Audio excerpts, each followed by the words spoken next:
So do you guys know that term pinkwashing? It's when a company or organization advocates for the LGBTQ, but just for the optics. You see it a lot during Pride Month when every company under the sun rainbow-fies their Twitter logo. Is of course that time of year when corporations get together and financially exploit the decades-long struggle of gay people for acceptance and equality. Companies that engage in this practice often receive backlash because it just comes across as forced, like they're pretending to be an ally for clout and are just doing it for their brand's image instead of actual genuine care for LGBTQ people. You don't even care. You just want to make a few extra bucks and get some positive PR. Do you know how many gay people buy groceries? Well, in the video game space, there's one company that embodies this performative activism more than any other. And it's, well, you already know the answer. It's EA. Now, just to preface this discussion, I'm not coming at this topic from an anti-woke or anti-DEI perspective. I want to make that so clear. I'm obviously not anti-woke because I have an education and I'm well-traveled. And I think diversity representation in video games, when it's done well, is great. So if you're here to just scream go woke, go broke in the comments, please go watch the cockroach dude. Go watch the cockroach dude.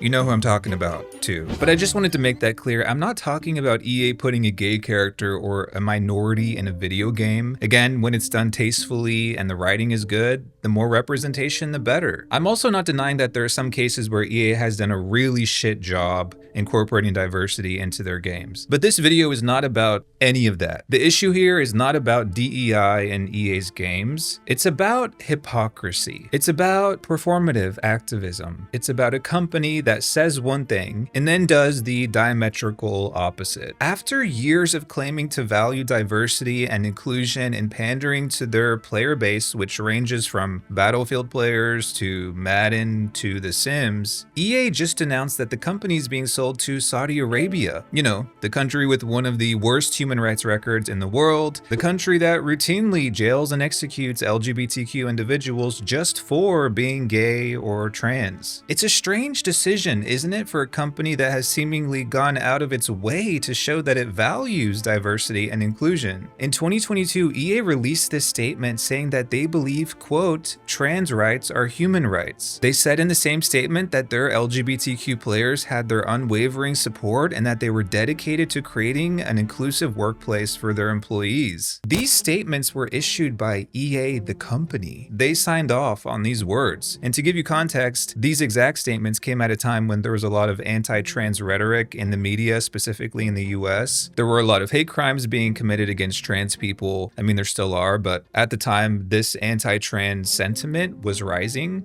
But here came EA in defense of trans players and trans employees. Nobody forced them to say this. They went out of their way to show that they cared, or at the very least, to give the impression that they cared. For several years in a row, EA has received a perfect score on the Corporate Equality Index, with the Human Rights Campaign naming it one of the best places to work due to its LGBTQ equality initiatives. For years, they've sponsored gay pride events around the world. They've hired a chief diversity officer. Every year, they publish this impact report outlining, among many other things, their efforts to support diversity in the workplace and support their LGBTQ employees. And the company's very own CEO, Andrew Wilson, has gone on record numerous times and spoken about the importance of diversity representation in video games. We believe in a diverse, inclusive environment for men and women and other minority groups for that matter.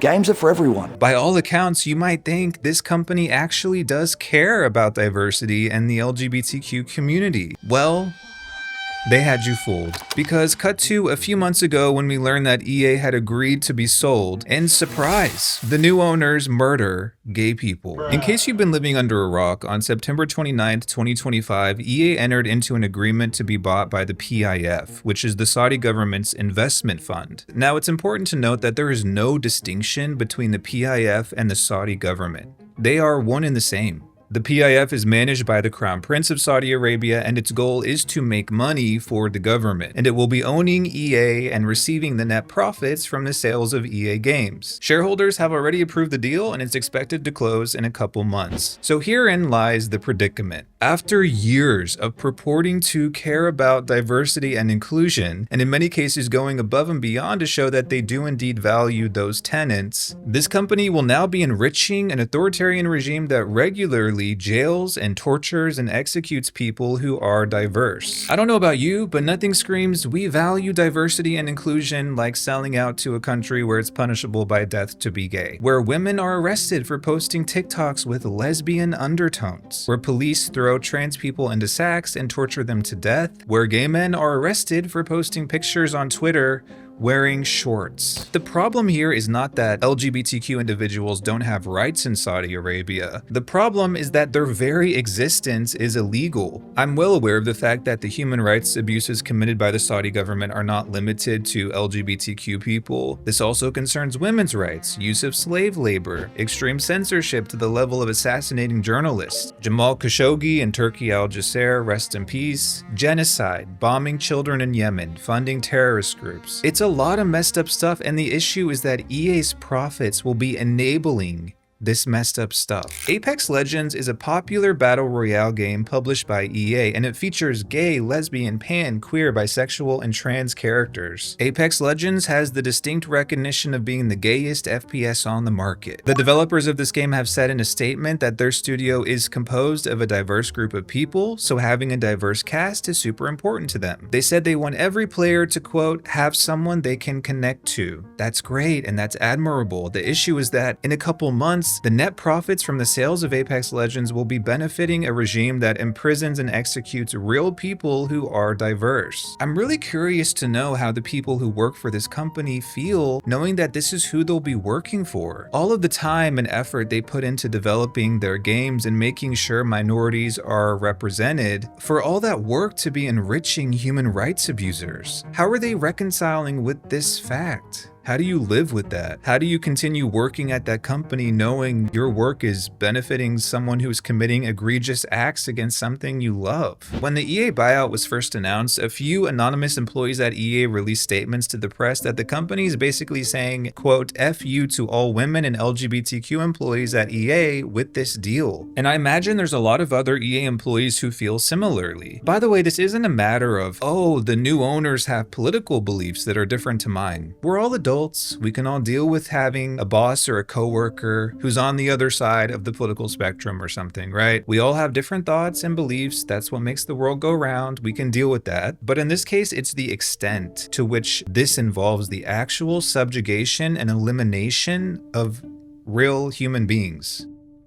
That's the problem. And I'm sure it's even more complicated for the women and gay and trans people who work at EA who know that ultimately their work is enabling the oppression and erasure of their own people. I've made a few videos about the EA buyout, and every time I do, I've gotten some comments that say things like, wow, so you're Islamophobic. I've even seen a few YouTubers suggest that. Deadass, I feel like the people who are saying that, who are accusing others of Islamophobia for having an issue with the buyout, I don't even believe those people have ever met a Muslim person in their life. The values that the Saudi government holds are not the same values that every person who practices Islam holds. As someone who's actually studied abroad in the Middle East, I know what the hell I'm talking about, and I can guarantee you I have never in my life met a Muslim person who wishes death on gay people. This is not about religion, it's about an authoritarian regime. By the way, I also have to throw this in here because I know there's going to be someone saying, how dare you talk about Saudi Arabia when the US is bad too? We all know the US government sucks, sweetie, but they're not buying EA. It's the Saudi government, which is why we're talking about this. We would all be saying the same thing if Russia were the ones buying EA. Anyway, many of you know that the Sims community is quite diverse. Statistically, 43% of Sims players identify as non-heterosexual and 17% identify as trans or non-binary. And The Sims has always been a kind of safe space for sexual and gender minorities, even going back to the very first Sims game, which I believe featured one of the earliest depictions of same-sex romance in any video game. Over the last few years, The Sims 4 has introduced even more LGBTQ gameplay, with a major update in 2022 adding more sexualities and pronoun options and tons of pride flags.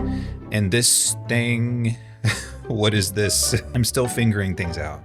with this. So when this buyout was announced, obviously it caused a stir within the Sims community. At first, people were saying they were worried that the game would become less inclusive with the new Saudi ownership, but then the community quickly realized that, oh, maybe we should be more worried about the real life people who are being harmed by the new owners, not the fictional characters in our games. A handful of large Sims creators left the EA Creator Network in protest, and people started boycotting the game, which they're still doing to this day, I think.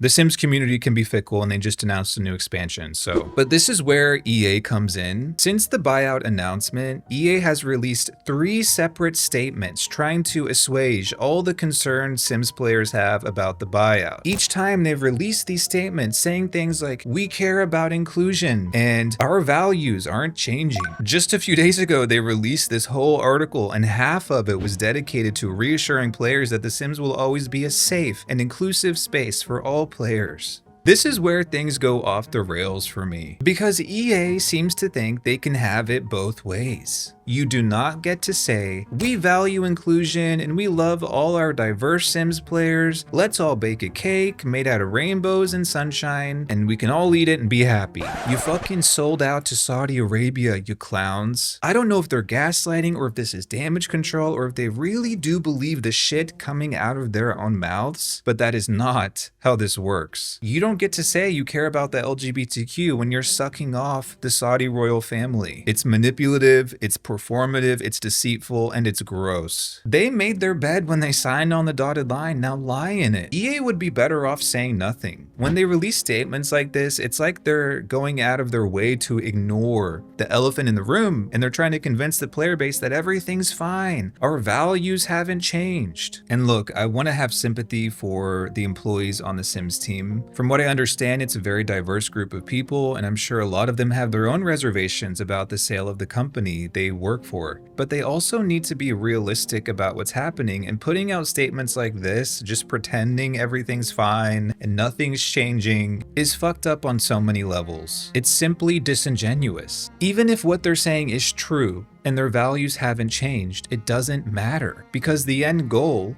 is Saudi Arabia. So please, dear God, stop with this act. Stop saying you care, because the entity you're working for does not. In fact, they do the opposite of caring. And sure, we could argue that EA's dedication to diversity over these last 2 decades has always been performative, and obviously, I'm aware that the CEO and the executives have a responsibility to do what's best financially for the company, and the Saudi deal is a good one from a money perspective, but they can't have it both ways. They can't claim as an entity, as a company, to value LGBTQ employees and players if all their work is benefiting Saudi Arabia and enabling their human rights abuses. I think the way the Sims team and EA have handled this is so messy and gross, but I also understand because the Sims player base is so diverse that they feel like they have to say something. It's just not landing because it doesn't make sense. I think with the Sims in particular, they have lost players. I think they're desperate and they are feeling the effects of this boycott, and they're doing damage control. It's not working, and it can't work because of this buyout. They executed their own foot. It's not just the Sims though. There's a bunch of other EA games, notably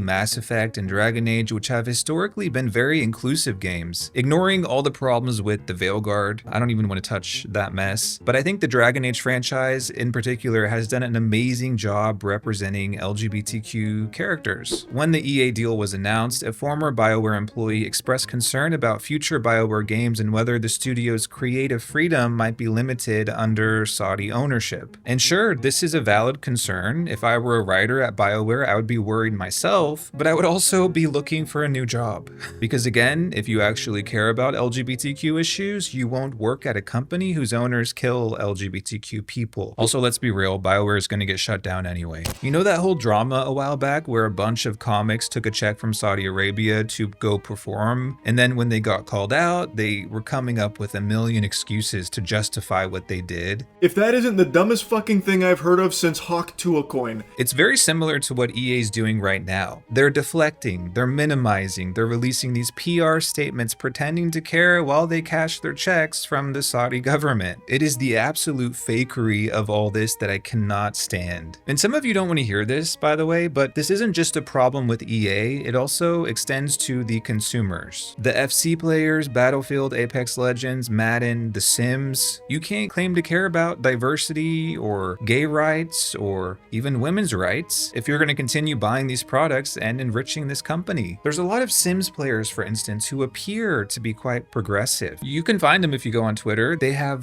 Trans Lives Matter in their bio, and they claim to be allies for the LGBTQ community. Yet they're still buying Sims DLC. Right now, I could go on Twitter and find a dozen people with rainbow flags in their fucking bios who are hyping up the next Sims 4 Saudi Royals expansion. You guys are on some fake shit. You're enriching the future owners of this company. You're not an ally, and you don't give a fuck about trans rights if you're still supporting EA, period. And look, you can buy whatever you want, okay? There are some people who don't give a damn about ethical consumerism. I just saw a few people on Reddit saying, don't overthink it, just buy what you want in regards to this EA buyout. Some people just don't know how to stand for anything. And there's also these people who will come up with any excuse under the sun and say, well, what about chocolate bars? The sugar isn't ethically sourced, so we're all already awful people anyway, so this EA deal doesn't matter. Look at you guys showing off that Trump University diploma. You should be proud. But for me, it's the people and the companies like EA who claim to care, who say one thing, but then do the exact opposite. Those are the ones I really can't stand.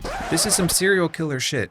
It's like stabbing someone in the chest and saying, I care so much about you while you're killing them.